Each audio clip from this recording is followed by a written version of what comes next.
All right, we're live. Yeah, it seems so. Okay, thanks everyone for joining.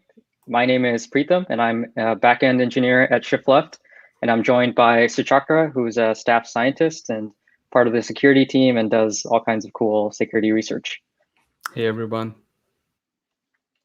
So this live stream is about beating the OWASP benchmark. So to give you some context around what that is, so OWASP is an open source foundation. They do a lot of great work to improve security of software, and they have a lot of open source projects. And one of the projects that they have is a Java application with a lot of vulnerabilities built in. And it serves as a benchmark for vendors and other open source tools to evaluate the quality, the speed, and the accuracy of static analysis and security scanning.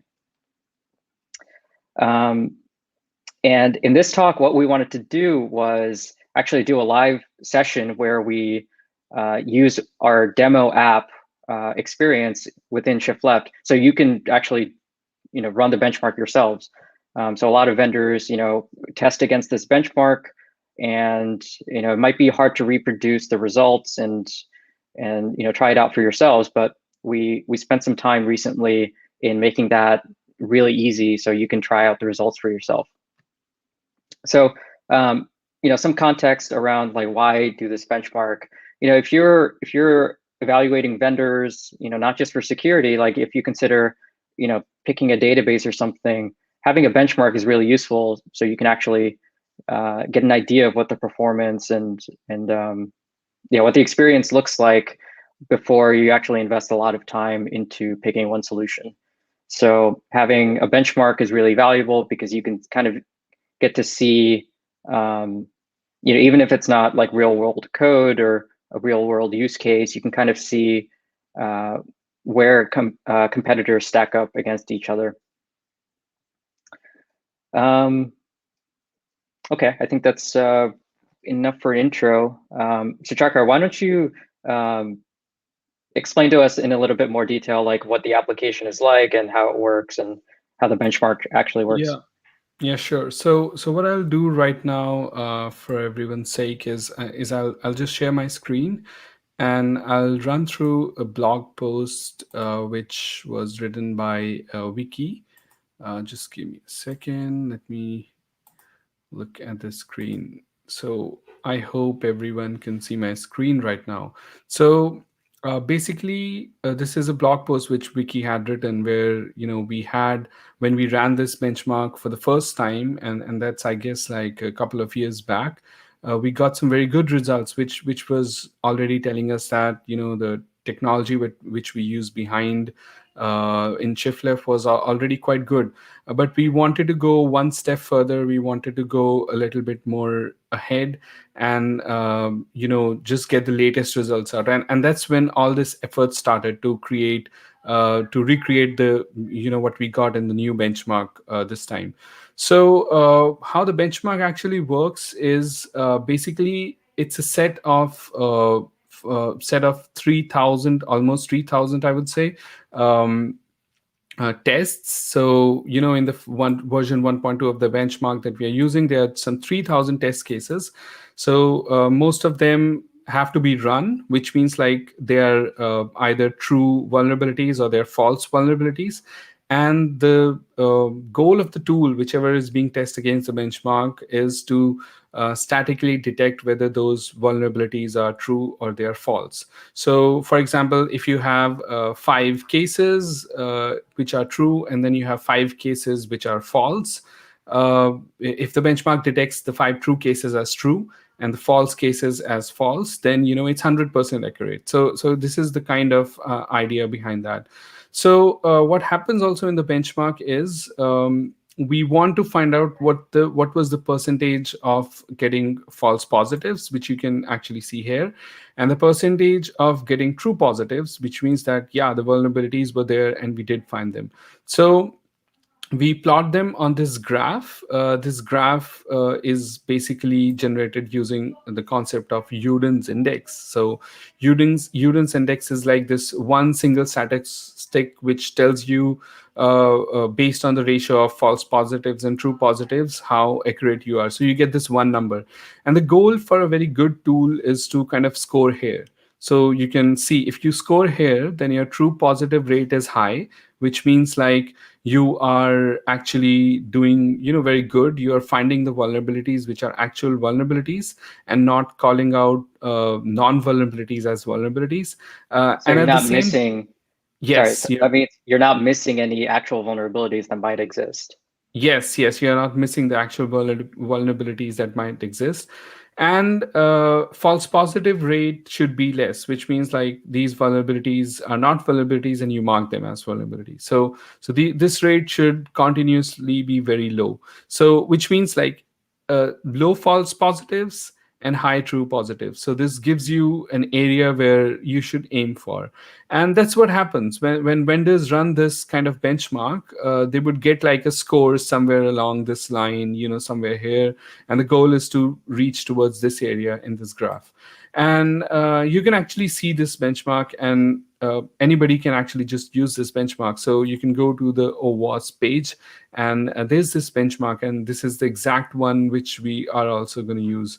So once you use this benchmark and there are and you run this benchmark, you're going to get a graph like this. And I'm not sure if we have this graph here, or maybe Yeah. it's Yeah, when we run the yeah. benchmark, we'll see it at the end too. Yeah. Okay, so this is kind of like the standard graph for different vendors which OWASP releases, with including some non-commercial and commercial tools. So you can already see these are all the different tools which are there and where they are kind of like scoring along this line. And the goal for like a good tool is that it should score somewhere here. So if it scores somewhere here, this is very much like a random guess. A random guess is like you basically the example, Preetam, you were discussing that day. I forgot what it was. Yeah, It was so let's quite say you funny have though. like, oh yeah, so it's like if you have a test with a bunch of true false questions, and you just randomly select true or false, and you know if you just Yeah, randomly guess, you might get some of them right. yeah, exactly like that. So you're like doing a test, and in the test you are just marking true and false randomly. Some of them are going to be right, and that's probably where you are going to be in if you have like just too many random guesses. And if you So I actually guess get, like, yeah. yeah, sorry, I guess like to put things in perspective, even if you get 100% true positive, you're finding all the known vulnerabilities. If your false positive rate is really high, then it's hard to differentiate like what's the true vulnerability and what's not, right? So having lower false positives is really important, even if you have a perfect true positive score. Yeah, exactly. That's a very, very good point. And at the same time, if you're just doing some random guesses and you're actually keeping on finding a lot of false positives, this again is actually worse than actually guessing, because your tool is misinforming. So the goal is always never to be on the dark side, but just remain on the the light side. So that's basically Sorry, what the yeah. one yeah, one quick question. So is this benchmark just for static analysis or Yes, yes, okay. yes. So the set of examples that are there in this benchmark are very much tuned towards static analyzers. There used to be a lot of tools which were developed over these years. I can at least remember some were sprouting out from the research world, like find bugs, find sec bugs, etc. And then there was a need to kind of create a benchmark where we would find out how these tools were performing, or just simply to say, are these random guesses? So efficacy of static analysis itself wasn't questioned. So that's where these benchmarks started getting created, and OWASP took great efforts from volunteers everywhere to create this kind of tool. And now it's being used everywhere to get efficacy. And this is kind of like moving towards scientific results, not just saying that, yeah, our tool is good, our tool is bad, but moving towards reproducible scientific results, which actually tell you, yeah, this thing is working or this thing is not working. And I think that's what was the aim behind this whole effort of what Preetam just explained, of running this benchmark yourself, what ShiftLeft has been doing now, that it gives you the power to onboard yourself, take this benchmark, and then run it. And I'll just hand over back to Preetam, and probably he can explain further. Sure. Yeah, and the other important thing is that this benchmark is not by any particular vendor. It's an open source project. I mean, we are a static analysis vendor, and we have our own test projects. But obviously, like, you can't use. I mean, you might not necessarily want to use those to compare against different vendors because we're the ones who write those applications, right? So what I wanted to do is share my screen and go over how you can test this out for yourself. So let me open up my browser there. Okay, so this is the ShiftLeft login page. You can do this with a free account too. You just have to go to the sign up instead. So I'm gonna log in and then open up my organization. I already have a bunch of test applications, so you can just ignore those. So what I'll do now is use the add app screen. I already added the GitHub authorization, so you're not going to see me jump to GitHub. But after you authorize your GitHub, you'll see this demo app selection, and one of those apps is the OWASP Benchmark. There's some other applications you can try out if you want, but for now, we're going to pick the OWASP Benchmark. And when I click next, now what this is doing is a lot of cool stuff behind the scenes. So using your GitHub credential or authorization, it'll fork the demo repository. It's going to make a new branch and then set up the GitHub action to actually run the benchmark. And then, yeah, so already in the background, it would have kicked off basically running the benchmark and then producing the results and all that stuff. Okay, so I clicked that link and then it opened up this pull request that was automatically created. Yeah, and you'll notice that a GitHub action has started. So let me take a few seconds and go over what's actually going on in that GitHub action. So if I open up this workflow here, it's a pretty straightforward workflow. So the first thing that it does is actually builds the OWASP benchmark application, and then it downloads the ShiftLeft CLI. It does some stuff to get the branch name and stuff, and then it runs SL analyze, and then it analyzes the benchmark application. Now, this is a fairly big application, so it's going to take about 10 to 15 minutes. So while that's running, we can talk about some other stuff.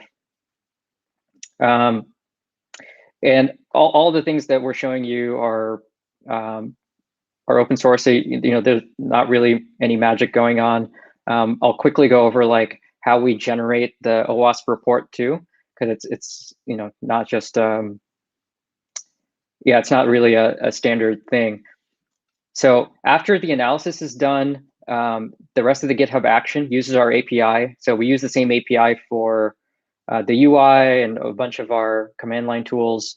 So we have this open source repo here with some utilities. And one of the utilities is just this export script, which generates, it uses our API to generate the results in the OWASP benchmark format.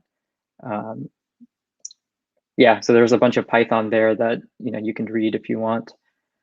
So Preetam, can anybody also then use this field integrations repo that you had just shown? Can they also use that example report script, and outside of this benchmark? I mean, if they have their own analysis running on their own apps, can they use this instead of like going through the UI? Yep, absolutely. I don't know how. Okay, yeah, I'm not too familiar with this. Prabhu is the one who works on it, but yeah, there's a bunch of different formats you can export in. We have a serif format, a CSV format. So a few of our customers also use this to export the results, not just for the benchmark, but whatever application that they have. So yeah, one of the formats is for the benchmark. So the GitHub action exports the results using our API. Again, not doing anything crazy with the results. And then it generates the scorecard. So the image or the graph that Suchakra shared earlier, we use the OWASP program to generate that. And then it uploads the artifact back into the GitHub action artifacts. And then, yeah, it'll make a comment on the pull request and send you an email with the results too. So let's jump into the actions here. So I already ran this before, just to save some time. It's ready. So it's still running right now. And if we take a look at this, so again, the first thing that it has to do is build the jar. And then it uses the jar to then begin the analysis with the ShiftLeft. And if I jump back into the dashboard here, you'll see that if I go all the way to the bottom, so I have this benchmark application. It's currently running the analysis in our pipeline. Again, it's kind of a big application, so it's going to take a few minutes.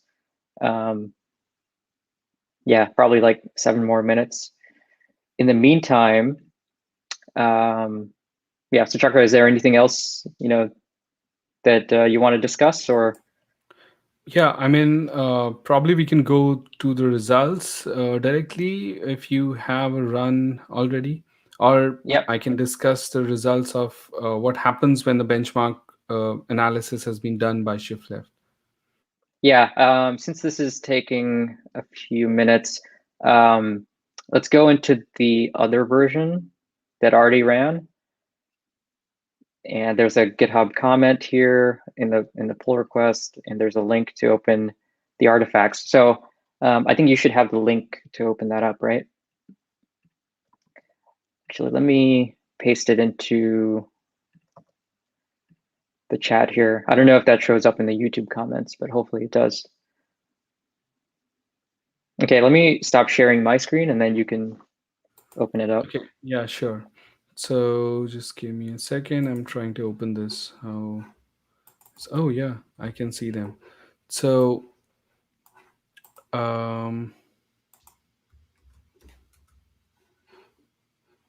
nice. I got this. So I'll share my screen and we will go through these results now.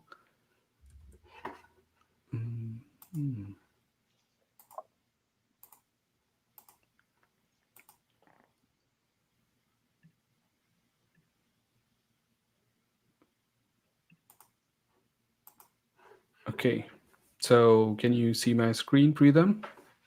Not yet. Okay, there we go. I guess nice, you can.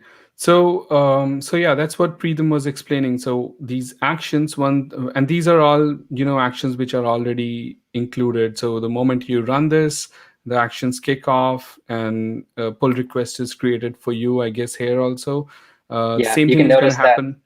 Yeah. Yeah, you can notice in the previous run it took out 16 minutes total. Yeah. Yeah. Okay, and once it's done, you see this and you get like a nice comment here, which from the GitHub Actions, which says that hey, your benchmark run has been done, and you can go to the GitHub action. You click this, and it directly takes you to the artifacts. And I guess you also get an email for them. Am I right? Yeah, Yeah, maybe you I can think it. show that afterwards. Sure. So this is where the benchmark artifacts were run. So once the benchmark run is completed, the artifact generation happened, and these artifacts basically are just gonna be this big archive containing this whole comparison. So we have comparisons for each and every category as well, and then we also have a comparison of everything together. So for example, you can see like the together comparison. This is how ShiftLeft was performing at this point. So you can see it's 100% true positive rate and a few false positives as well. So we are not claiming we are like the best of the best, but this is actually best of the best, but not 100% all the way. So and this is as good as a static analyzer can ever get.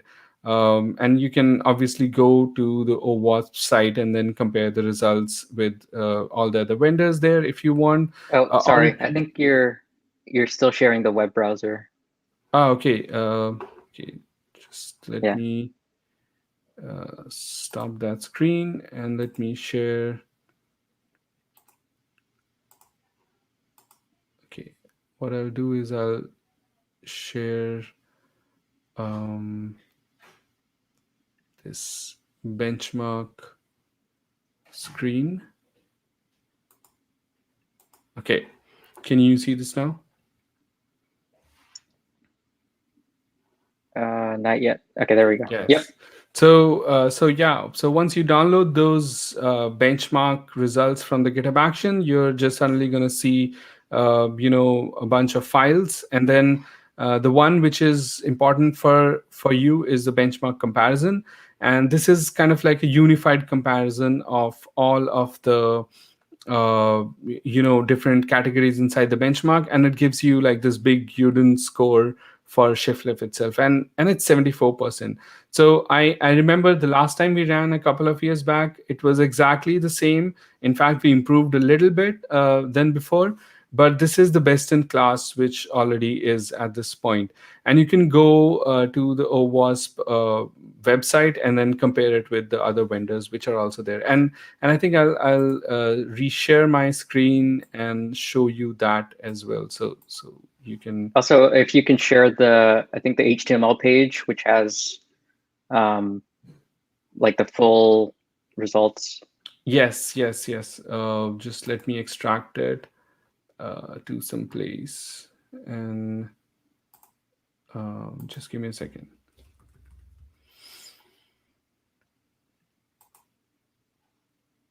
Okay.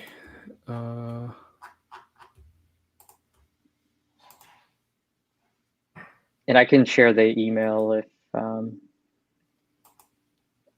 we have a couple of minutes. Yeah, sure. Just give me a second. I've extracted the comparison results. I'm just opening them. Yeah, so here's what the email looks like.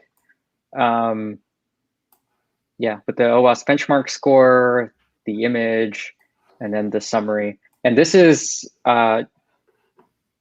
something you can modify like by changing the code.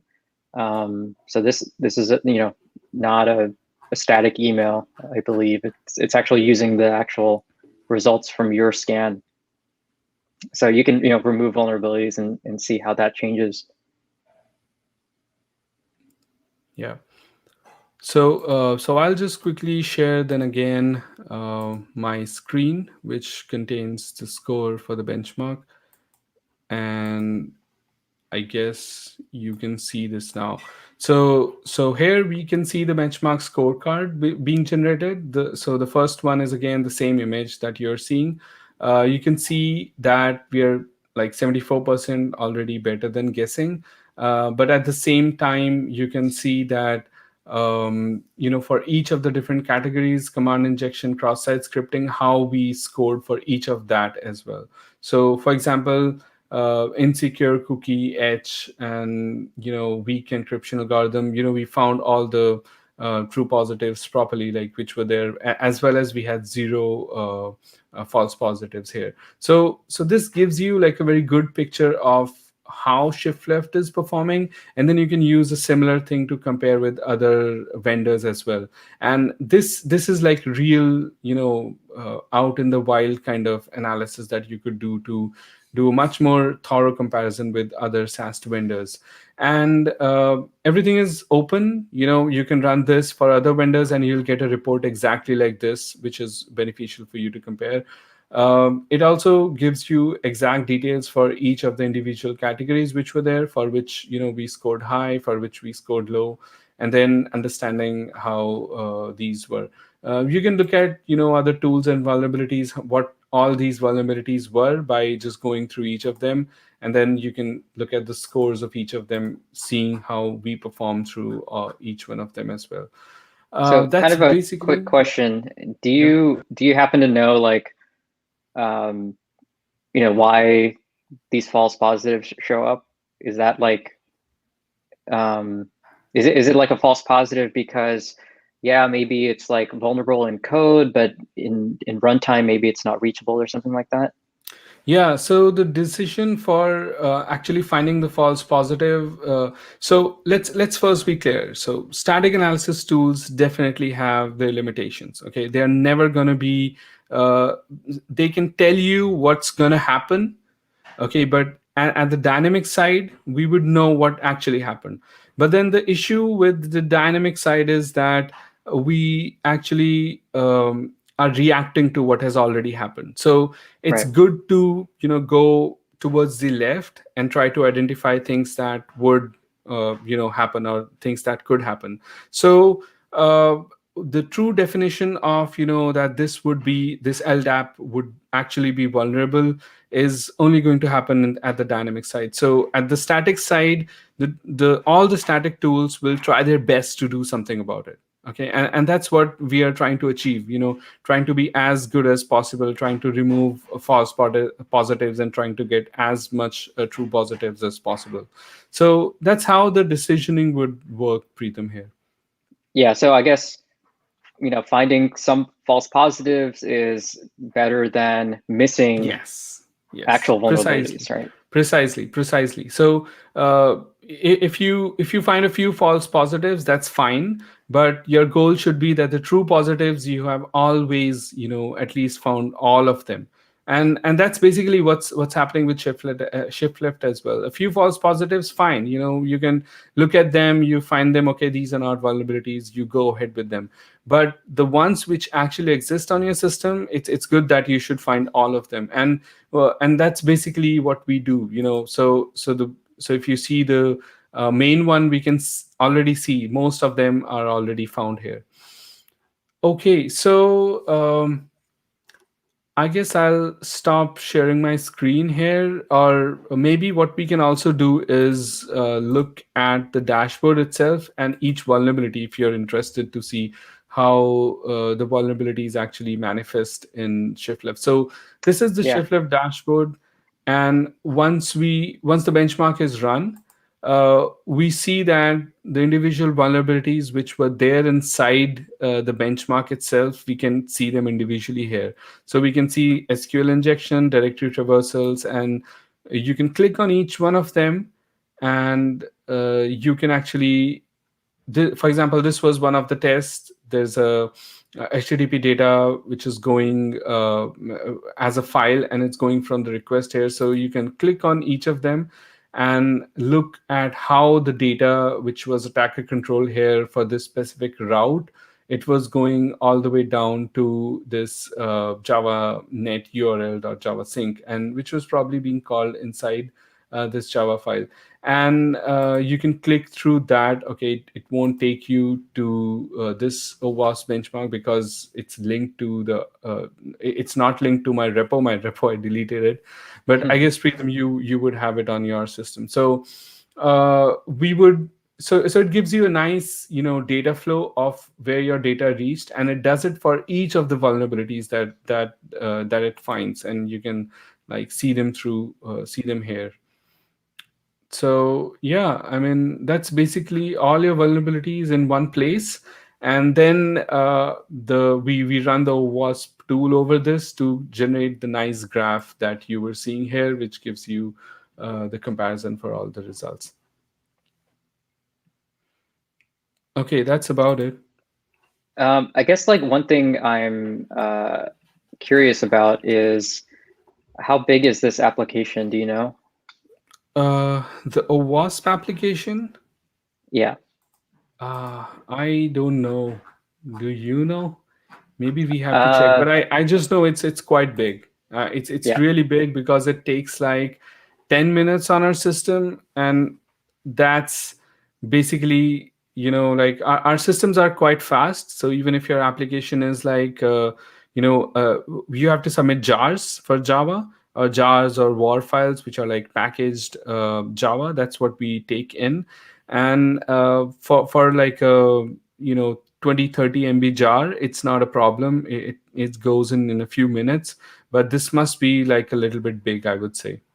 Yeah, I mean, it's a benchmark. It has definitely more vulnerabilities than most customer applications. Yes, exactly. That's the intention. And I can share like the data flow. Yeah, there we go. Let me actually filter to SQL injection because that might be easier for me to explain.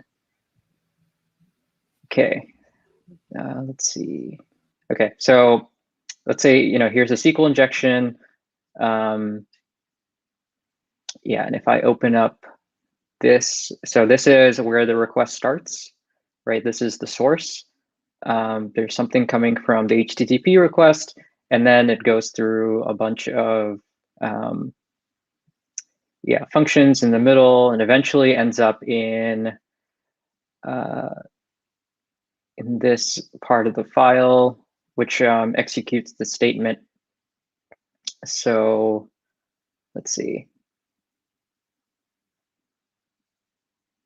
Okay, let's see. Does this one file have the full flow? Yeah, I guess it does, right? Yeah. Okay. Okay, yeah, this is kind of a weird function. Okay, so do get calls do posts. All right.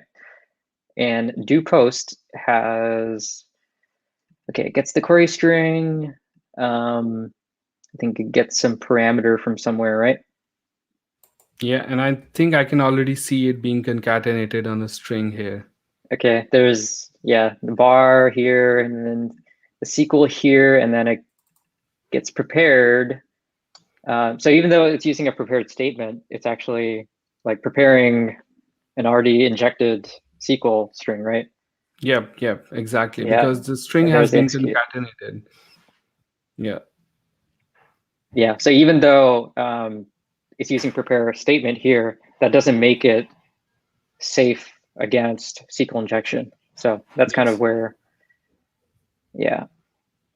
Yeah, and that's the goal. So the goal for this benchmark and also for ShiftLeft is to find all these cases and then classify them that, yeah, this is the true one, this is the false one, this is sanitized one, this is unsanitized one. And we look at all of them together, and then, we generate the score. And we don't generate the score. It's like OWASP's tools, which look at your results, and then they generate the score. So the whole results that you were just seeing on the dashboard, OWASP tools take in that, and then they say that, yeah, you find this correctly. It's like, an exam checker who is checking whether you found, the correct ones and you got the wrong ones, and then you get the score. I think you would be able to, yeah. Sorry, there's a couple of things that I wanted to point out, which is, at least from a developer's perspective, it's kind of cool. So the way we actually find these vulnerabilities isn't just like a grep or something, right? It's not looking at just simple like lines of code and looking for certain patterns. Like if you look at this, like it's hard to write like a grep rule to find this kind of SQL injection, right? Because this variable, there's some string concatenation, but you have to know like where that data actually comes from, right? So I mean, yes, if you're familiar with static analysis tools, you already know how this works. There's some data flow stuff that I'm not smart enough to understand, but it's more than just simple like checking for patterns in code. Yes, precisely. So the decision, for example, in this example, very concretely, what would happen is that our systems would look at, line 40, and they would see that it's a do post. So they already understand that it's a do post, and this is probably having an annotation, like a Java servlet, and it's definitely going to handle some HTTP requests, etc. So then it goes and looks at the first variable. So you would see request here, and then it looks at the type of the variable. So it sees that the type is HTTP servlet request, And this is a clear indication for ShiftLeft and our engine to decide that, okay, the request variable is a variable which is of interest to us, because attacker can control it. And it marks that variable as an interesting source, and then tries to follow everywhere that variable is being used, either inside a method or it's flowing using equality. So there's a something equals to the variable. So, and then either it's being called inside a method or it's flowing through them. We keep on following it all the way to an interesting sink. And the interesting sink here is what Preetam had just shown you, which we actually found out in the data flow, which is the execute statement. So we know that the statement itself is now containing values which are attacker controlled, and then they all reach to statement.execute. So this basically is a clear indication that an SQLer was there. And you can see that this is not just a grep looking at a string going inside, something.execute. It's an actual data flow. You have to perform and navigate in the graph to make this decision. And that's basically why our true positive rate is too high, because we can do this concretely for all sorts of vulnerabilities throughout the program.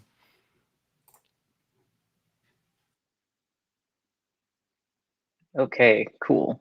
The other thing I may have mentioned it or may not. So there's nothing specific we're doing for this benchmark, right? I mean, this is as if like any other application. You can upload your or scan your own application, and we do the exact same thing. We'll find the SQL injection the same way. There's nothing like, nothing specifically we're doing for this benchmark.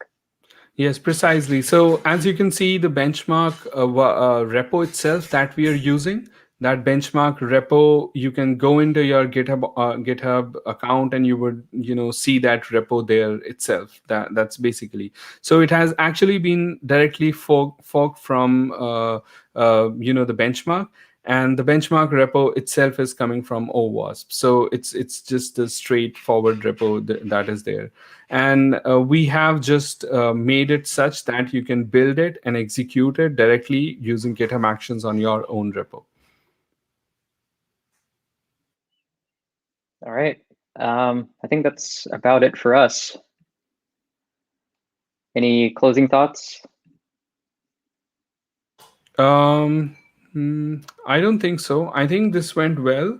And I would encourage everyone who is listening, like right now, to go through ShiftLeft, create an account, and the moment you create an account, you will see a button to clone and run this benchmark yourself. So there's like no difficulty in doing this. And also it's not magic. You can just run this and verify each of the steps that are going through it.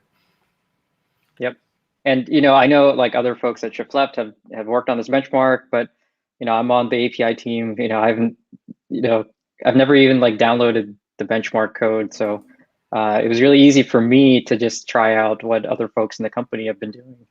And it's all like automated. I didn't install anything. It's all through our dashboard and GitHub. Yep. So I guess that's all for now. And thanks, Preetam, for joining me. And I think thanks, Vicky, also for scheduling this. It's been fun. Yeah, thanks. This is great.